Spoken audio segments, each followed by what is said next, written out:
আমি আমি আপনার দুটি হাত ধরে বলছি কাকা, রেখা, আপনি ওকে আর মারবেন না। তুমি যতই অনুরোধ করো না কেন, আমি তোমার কোনো কথাই শুনতে চাই না।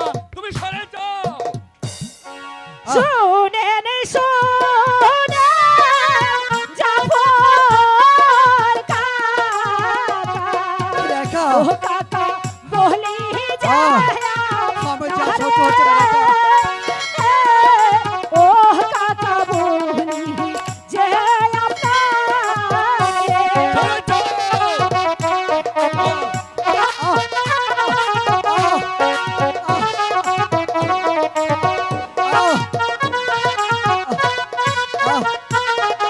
হাতে ধরে পায়ে পড়ি, ও কাকা পারবে না তা হারে,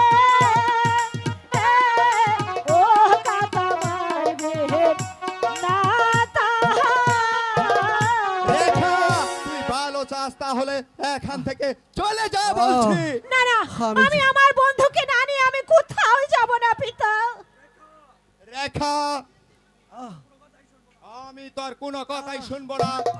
কোথায় প্রহরী?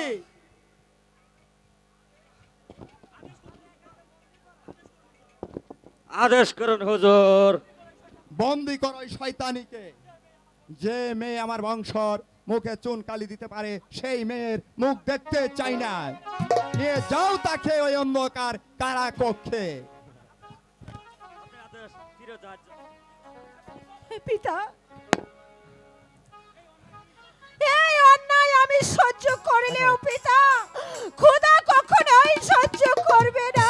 খোদা কোনো কখনোই কথা না, সহ্য করবে নিয়ে না। যাও প্রহরী। যাও পড়ালি খাওয়া। আপনি দয়া করে ওর গলার সাথে বেশি করুন, উড়া করুন, আপনি হাই করুন। ও হুজুর মারবে না মারে, ও হুজুর মারবে না মারে।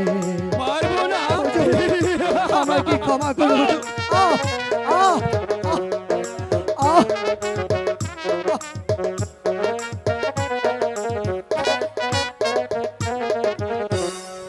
হাতে দোহরি পাইয়ে পরে, ও হুজুর দরি দুই চরণে, ও হুজুর দরি দুই চরণে। আহ,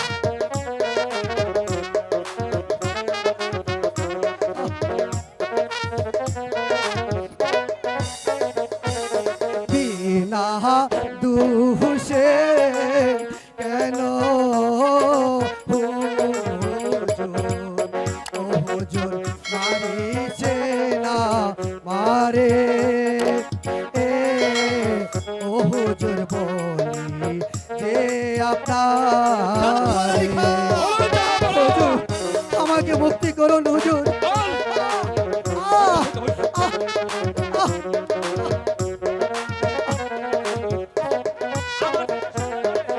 কোথায় রইলে কান্দে রেখা, ও রেখা দেখো না শিয়া,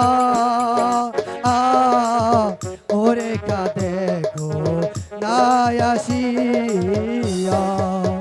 কোনো কথা নাই, যাও পড়ালেখা তাকে নির্মম ভাবে হত্যা করো। আমি যা মৃত্যুর জন্য সহ্য করতে পারছি না। প্রস্তুত হ শয়তান। আমাকে হত্যা করুন সেনাপতি সাহেব। এই রেখা, এই জীবন যন্ত্রণা আর যে সহ্য হচ্ছে না সেনাপতি সাহেব।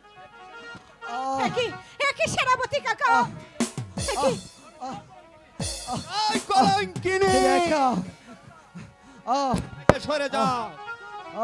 যা পড়ালেখা বলুন জাহাপনা।